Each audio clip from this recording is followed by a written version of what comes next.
Comparing the medal counts of countries in Olympics is really worthless. Unless you're looking at countries that have approximately the same wealth and approximately the same population.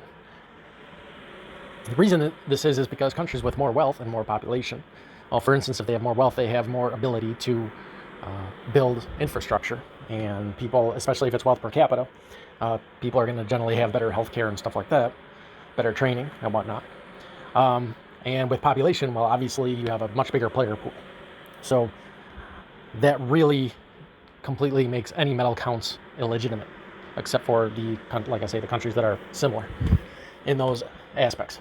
Now, even high schools here in the U.S. and colleges understand that schools with high enrollment versus low enrollment should not be playing each other in sports, because schools with high enrollment obviously have a bigger player pool, and schools with lower enrollment have a lower player pool, which, for obvious reasons, totally distorts the playing field. So, the Olympics have been going on for quite a long time. I mean, since the late 1800s. Yet people haven't figured this out. A lot of people talk about just the population difference. And like I say, when you're dealing with schools in a particular country, sure, that is might be satisfactory.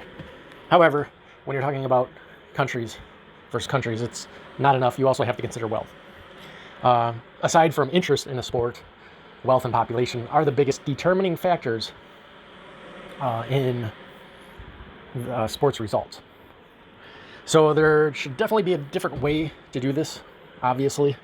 It's an extremely primitive method of measurement. They should have even figured this out in the 1900s quite easily, and yet hardly anyone talks about this. Now, in the Winter Olympics, it might be a little bit different because a lot of the countries have a similar wealth to each other. So it's not as big of a factor usually in winter sports, but when it comes to summer sports, yeah, there's huge differences. So really,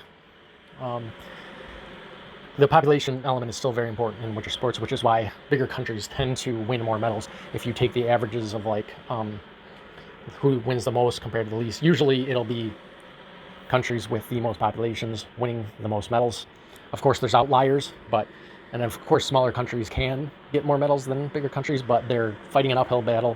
They're going against the odds, and it's not the norm. It's an outlier. And the main point is that if you have more wealth, more population, you have greater potential. So potential is the key word there. It doesn't guarantee anything, but it makes it a lot easier for you to succeed.